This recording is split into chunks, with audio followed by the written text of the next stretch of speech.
रखेंगे। मेरे अजीज दोस्तों और बुजुर्गों, यहां पर बीजेपी की हुकूमत एक नया कानून पास कर दिए कि पहले गाय कशी पर कानून था, अब तो बोले कि कुछ भी नहीं कटना, कटना ही नहीं कहते, कुछ भी नहीं काटना, काटना ही नहीं। अच्छा, क्या कानून बनाए? मैं देख रहा था, गाड़ी में आते आते पढ़ रहा था, अजीब व गरीब कानून बनाए। चीफ मिनिस्टर कर्नाटक का क्या कानून, अजीब व गरीब। नहीं आ रहा, खाने में बोल रहे हो, बोलता हूं उस पर भी आप हो। तुम अब दिमाग खोल दी मेरा, तहारी बोलते हो। कानून क्या है कि अगर पाशा भाई के घर में एसआई आ गए, पुलिस स्टेशन के घर में पाशा भाई के पुलिस वाले आके बोले तुम्हारे पास 2 भैंसा खड़े हुए पाशा भाई, तुम बोले हाँ दूध देते, नहीं नहीं नहीं तुम काट रहे हो उसको, मैं लिख जा रहा हूं।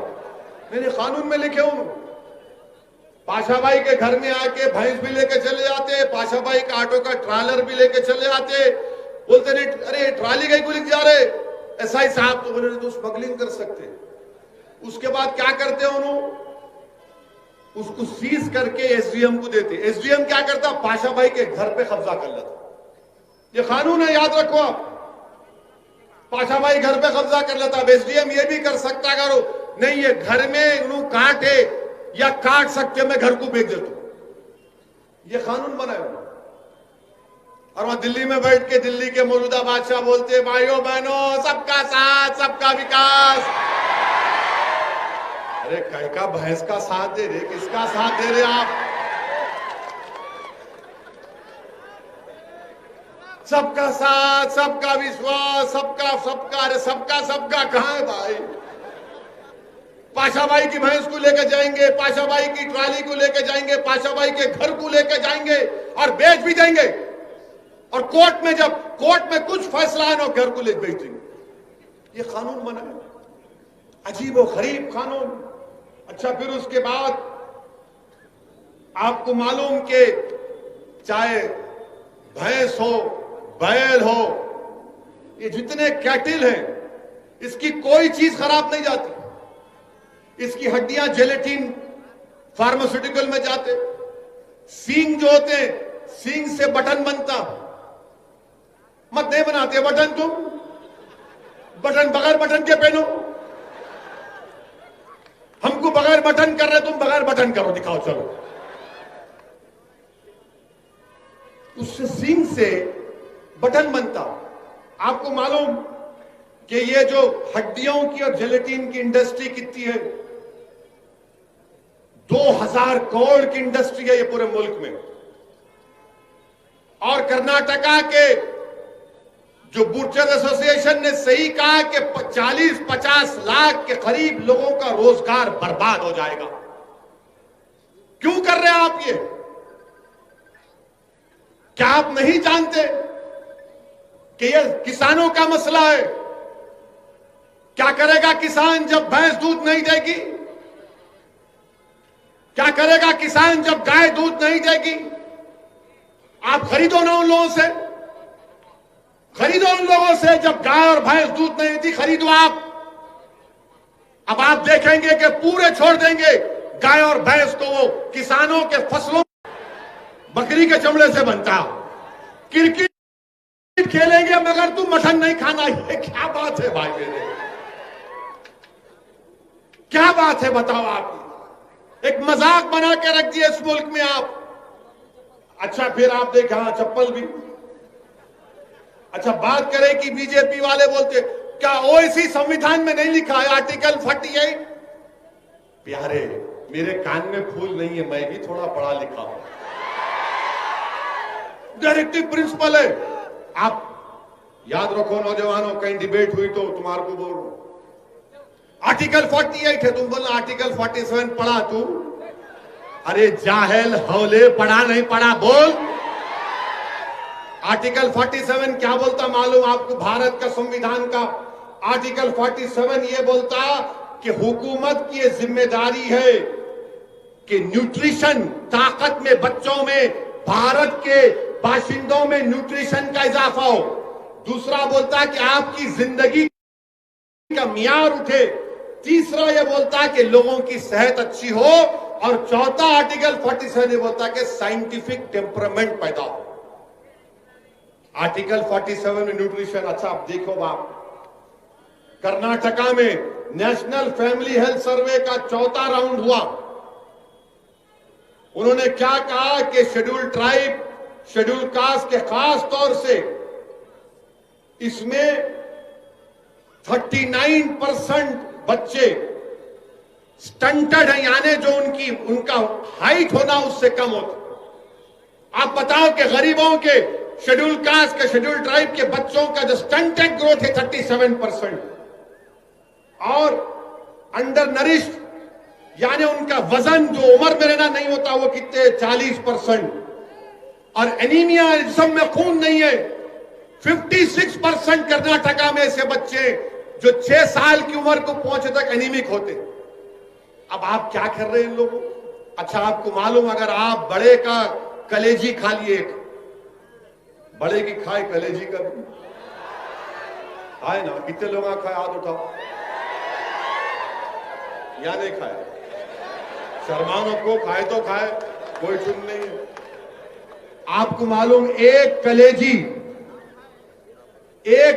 अगर आप खाए तो 1.5 किलो दाल से ज्यादा उस कलेजी में ताकत होती। मैं ये नहीं बोल रहा हूं दाल नहीं खाना, मैं तो बहुत मजे से खाता हूं दाल को। वो इसलिए कि ये साइंटिस्ट ने कह दिया कि कलेजी खाने से iron, zinc, vitamin A, B12, calcium का उसमें बहुत ज्यादा होता। अच्छा, मैं हमारे सलीम साहब को बोला था गुलबर्गे में दाल की कीमत तो मालूम कर दो। चना दाल 180 रुपए किलो, माशाल्लाह, सही है मिर्ची से। मूंग दाल 90 रुपए किलो, मसूरी की दाल वो भी 90, तूर दाल 105 रुपये, और बड़े की कीमत 280 रुपये। 280 कलेजी ला के पका के खा तो गरीब टन टनाटन दौड़ता हूं मैं। गरीब का फायदा होना ना, गरीब का फायदा नहीं होना। मोदी जी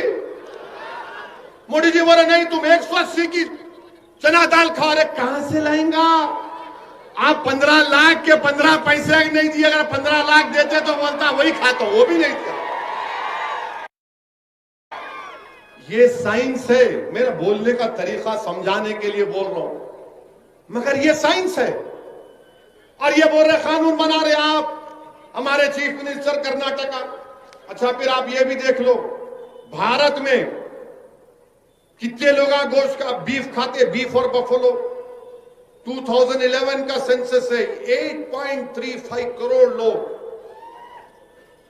लोग बीफ और बफलो खाते। पूरे गरीबा हैं, दलित, शेड्यूल ट्राइब, शेड्यूल कास्ट, मुसलमान, पूरे गरीबा हैं। कोई बकरे का गोश्त नहीं खा सकता। अपने बच्चों को ताकत दिला, जो लेबर काम करता, एक टाइम का खाना खाता। आप भूखा रख रहे पूरे देश में, पूरा देश गरीबों से भूखा है। आप बोलते मैं डाला ना पैसे, अरे कहां डाले भाई? मेरे अजीज दोस्तों और बुजुर्गों, अच्छा, ये लोग बार बार बोलते नहीं, ये खाली ओवैसी बोलता, बड़ा बड़ा कल्याणी बिरयानी।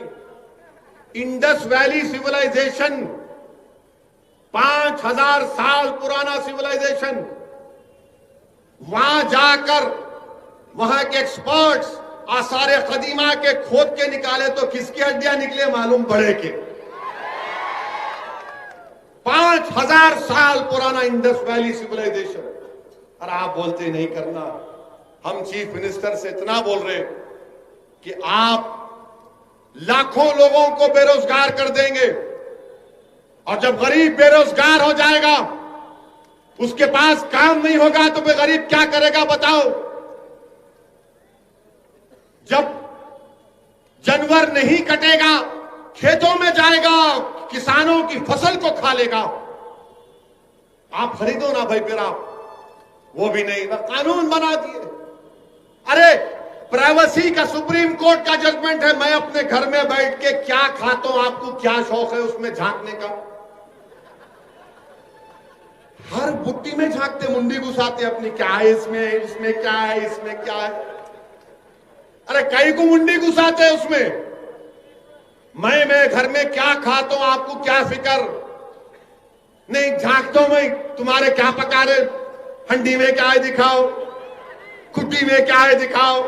ये कोई बात है? कब तक झांकेंगे हंडी और खुड्डी में तुम लोग? खाने को खाना नहीं है भारत के गरीबों के पास। अनकॉन्स्टिट्यूशन लॉकडाउन लगा दिए, कितने 10 करोड़ नौकरियां चली गई। ये मीडिया के लोगों को पूछो आप, मेरे जाने के बाद, मार्च के बाद इनकी नौकरियां भी नहीं रहेंगी, याद रखो आप। देखो मुंडियां हिला रहे, यूं कर रहे, उनको मालूम मार्च के बाद कोई नौकरियां नहीं रहेंगी मीडिया की, इनकी भी नौकरी जाने वाली है। मगर मोदी जी क्या बोलेंगे? गोश्त मत खाओ मित्रों, नारा लगाओ, नफरत फैलाओ। क्या हो रहा है ये? मुल्क कहां किस रास्ते पर जा रहा है? और फिर उत्तर प्रदेश में तो एक नया कानून बना दिया उन्होंने। टाइम है ना, 15 मिनट है। उत्तर खत्म कर दो तुम, नहीं तो योगी आदित्यनाथ बोलेंगे मेरे पे नहीं बोले, बोलेंगे पाशा, सब पे बोलेंगे। हम नहीं बोले तो कौन बोलता ही नहीं आजकल। नहीं गूंगे नहीं है, हमारी तकरीर यूट्यूब पे सुन के बोलते क्या बोले, कतर लो। उत्तर प्रदेश में एक कानून बनाए, वही कानून यहां पे चीफ मिनिस्टर बनाते बोल रहे। क्या कानून है मालूम आपको? मजहब तब्दीली का कानून। अब आप पेट पकड़ के हंसीगे, देखो अभी बात में। अच्छा कानून कैसा कानून है सुनो आप। कानून ये बोल रहा है कि अगर इज्तिमाई तौर पर कोई अपना मजहब तब्दील कर लिए तो उस पर यह कानून लागू होगा, पकड़े जाएंगे। अच्छा इज्तिमाई माने कम से कम 30-40 तो होना ना, नहीं ओनली 2 है तो भी कानून लागू होता है। 2 भी कबूल करे तो मास कन्वर्शन। अरे पाशा तेरे को अंग्रेजी कौन सिखाए रे कानून बनाने वाले को? 2 लोगों का मास कन्वर्शन होता, 2 लोगों की शादी होती। अच्छा फिर इनका सेक्शन 2(1) क्या बोल रहा? अगर मैं आज तकरीर करा इस्लाम के बारे में और इसमें से कोई शख्स बोला कि भाई तुमने इस्लाम को बेहतरीन तरीके से बताया, मैं अशहदु अल्ला इलाहा इल्लल्लाह व अशहदु अन्ना मुहम्मद रसूलुल्लाह पढ़ता हूं, वो कानून क्या बोल रहा? नहीं इनकी इनू करे, इन पर भी केस बुक करो। नहीं कन्वर्टर कहते, मैं कन्वर्टर, गाड़ी का कंडक्टर कन्वर्टर है ये, मैं कन्वर्टर। मेरी बात सुन के अगर कोई दीन कबूल कर लिया उस पे भी केस लगाएंगे। और फिर आप क्या बोल रहे हो उस कानून में? कानून में क्या बोल रहे कि एडिंग एबेटिंग का सेक्शन 2(1) और उसके बाद अच्छा इसमें हैरत अंगेज बात देखो आप, सेक्शन 4 में अगर एक मियां बीवी किसी बच्चे को गोद ले लिए, बच्चा जाके कंप्लेन दे सकता है मेरे अम्मा अब्बा मजहब तब्दील कर लिए, केस बुक करो। नहीं हंसने का नहीं है, वो दिमाग वाले वो लोग, वो पूरा फर्स्ट फ्लोर खाली खाली खाली खाली। और फिर ये भी बोलते कि रोड चलता आदमी जाके कंप्लेन कर सकता, मैं बदल दिए मजहब इनू। कैसा मालूम तेरे को? नहीं मैं रोड चल रहा था देखा, केस बुक कर दो इस पर। वो कानून में डाल दिए। सेक्शन बोल रहा हूं आपको 8(3). और 8(3) में क्या है? अगर कोई अपना मजहब तब्दील करना चाह रहा है तो उसको जाके डिस्ट्रिक्ट मजिस्ट्रेट को लेटर लिख के देना, साहब मैं तंग आ गया अपने पुराने मजहब से, नया मजहब बदलना चाह रहा हूं। तो डिस्ट्रिक्ट मजिस्ट्रेट बोलते लिख के दे, 2 महीने के बाद आ, 2 महीने के बाद आ, मैं इंक्वायरी करूंगा, मैं मालूम करूंगा कि तू सच बोल रहा है या तेरे को कोई धोखा दे रहा। ये कानून बना रहे हैं। मेरे अजीज दोस्तों और बुजुर्गों, ये सेक्शन 8 सबसेक्शन 3 सबसेक्शन 9 सेक्शन 4 ये क्या है बताइए आप? कौन सा कानून है ये? मैं अपने मजहब पर चलूं, मैं एक अल्लाह को मानूं, मैं हजारों खुदाओं को मानूं, मैं किसी खुदा को ना मानूं, मैं किसी और मजहब पे चलूं, आपका इख्तियार कौन है उसमें? हुकूमत कौन है मेरे को बोलने वाली? मगर ये बीजेपी के राज में हो रहा है कि अगर खुदा को भी तुमको मानना है तो हमसे पूछना पड़ेगा, मजहब को भी छोड़ना है तो हमसे पूछकर छोड़ना पड़ेगा। और शादी कर रहे, तुम लोग शादी कर रहे, इतनी मोहब्बत हो गई, देखो शादी नहीं करे तो भी शादी कर रहे। अब आप देखो, आप इसमें 86 लोगों पे केस बुक हुआ जिसमें 79 मुसलमान, 86 में 79 मुसलमान, जिसमें ईटा के 26 एक ही खानदान के, जिसमें 5 खवातीन, 2 मासूम बच्चियां। क्यों कि 21 साल की एक बच्ची ने इस्लाम को कबूल किया, उसकी शादी उस बच्चे से नवंबर 17-18 को हुई। वो कानून एक हफ्ते के बाद आया। जब कानून नहीं है तो कानून में नहीं बुक कर सकते ना? नहीं, योगी का कानून है, कोई का कुछ नहीं। हमारे कॉन्स्टिट्यूशन में आर्टिकल 20 सबसेक्शन 1 क्लियरली बोलता, अगर कोई कानून नहीं है तो उस पर केस नहीं बुक हो सकता। मगर इसको बच्चे को जेल में डाल दिया और उसको जेल में रहना पड़ा।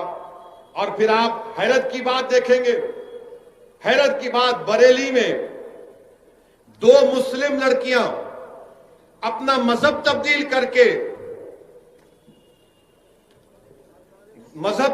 करके शादी करते हैं तो पुलिस उनको प्रोटेक्शन दी।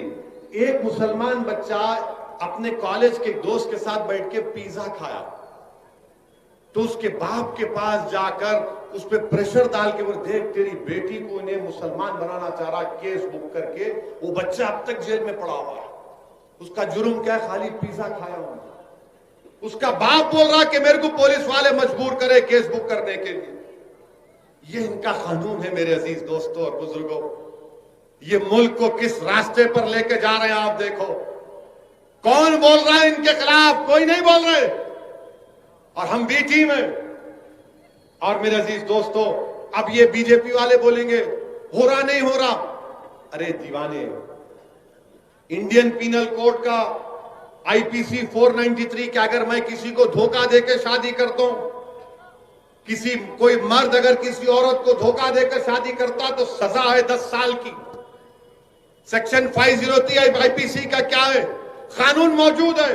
मगर अब क्या हो रहा? अब ये जो नाम निहाद जो सेकुलर लोग हैं ना, जब मैं ट्रिपल तलाक पे आकर हम मुखालिफत कर रहे थे, जुलूस निकाल रहे थे, ये सब बोल रहे थे असदुद्दीन ओवैसी क्या कर रहे हैं आप मुस्लिम बहनों पर जुल्म कर रहे हैं, उनको कुचला जा रहा है, दबाया जा रहा है, आप क्यों साथ दे रहे हैं? मैंने कहा शादी एक सिविल मैटर है, शादी एक सिविल मैटर है, इसमें क्रिमिनल पीनल प्रोविजन नहीं आना चाहिए। आज वही लोग मेरे को फोन करके बोले कि असद साहब, उस वक्त अगर हम आपकी बात को समझ जाते तो आज हम ये गलती नहीं करते थे। शादी कोई भी किससे भी कर सकता है, कौन रोक सकता भाई? इश्क आ गया, बोलता मैं मजनू हो गया, बस आंखों पे पर्दा पड़ जाता, कुछ भी नहीं, उससे करता हूं। अब्बा बोलते, नाना बोलते, दादी बोलते, अम्मा बोलते, देख तेरा दूध माफ नहीं करूंगी, नहीं बोलता अम्मा बाद में माफ कर, पहले शादी करा दे। इश्क हो गया मेरे को, है भाई, हो जाता। अगर आप घर में सही तरबियत नहीं देंगे तो ऐसी होता, मगर इश्क है। इसीलिए बंदा नवाज क्या बोले थे? बंदा नवाज क्या बोले मालूम आपको? अपने 11 रसायल में बंदा नवाज लिखे, आशिक, इश्क और माशूक एक हो जाना।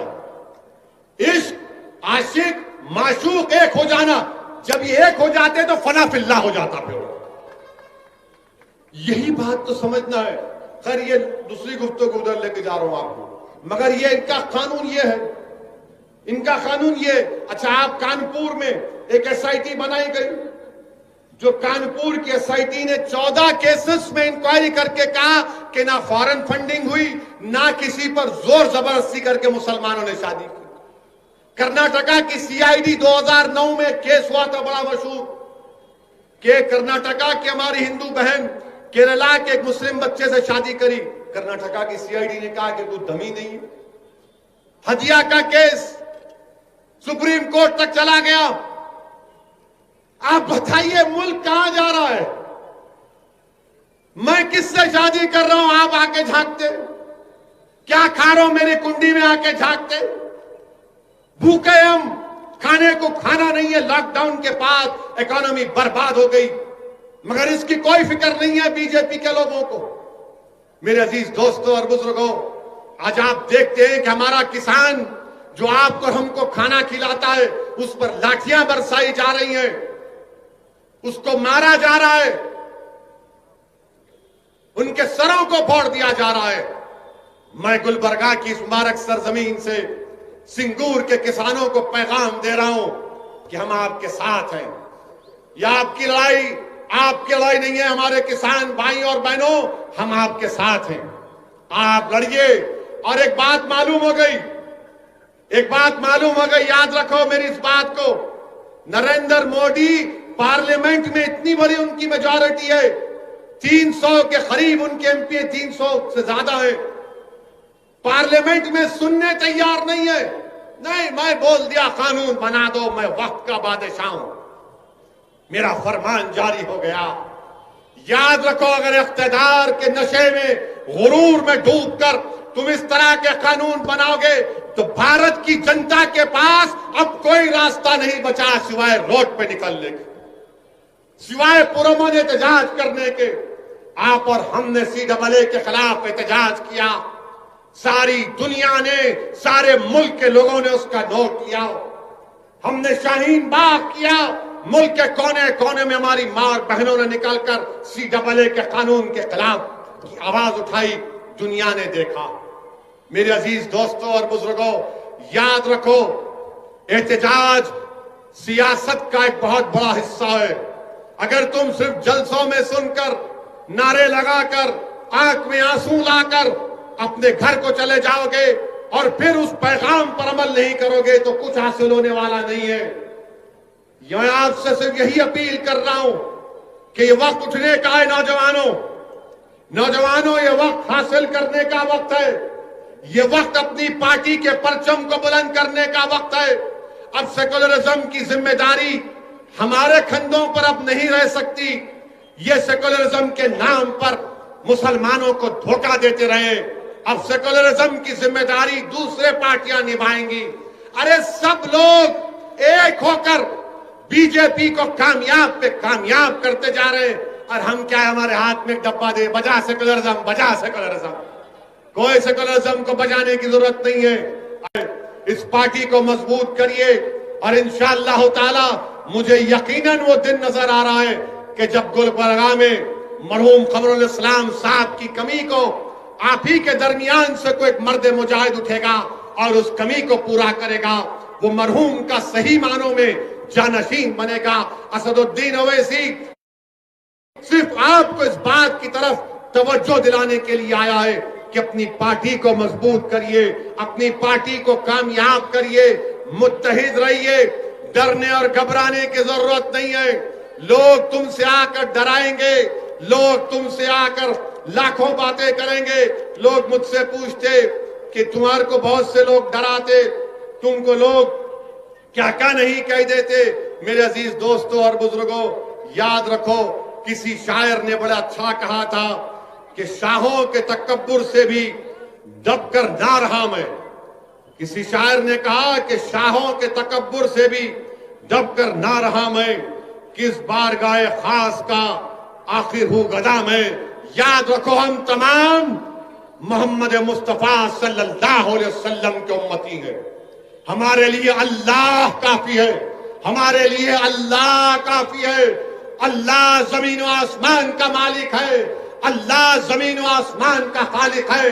आसमानों से बारिश बरसाने वाला अल्लाह है, सूरज और चांद को निकालने वाला अल्लाह है।